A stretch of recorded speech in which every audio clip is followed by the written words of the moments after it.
Assalamualaikum warahmatullahi wabarakatuh. Akkam jirtu fayyaa keessanii addunyaa tanarraa maal jaalatta otoo jedhanii si gaafatanii maal jettee deebista? Ani immoo akka footitti waan jaaladhu si deebisaa na dhaga'i.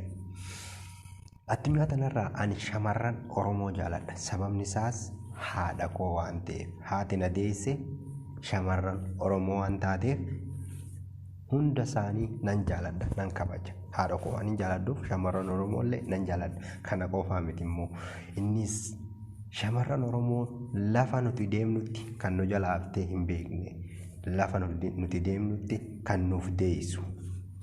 Awurooppaa, Eeshiyaa, Ameerikaa lafa kamiyyuu lafti isiin dhibde hin jirtu.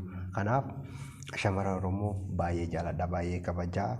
Otoo isaan hin jiraanne warri nu ajjeesan qaaxa lafarraa nu fixanii zariin keenya illee badee erga bara Minilikii kaasee hanga ammaa du'aa jirra waan ta'eef silaa dhumanneerra. Otoo zarii of jalaan deemuu baanne. Kanaaf kabajaa isiniin jedha. Galatoomaa shamarran Oromoo.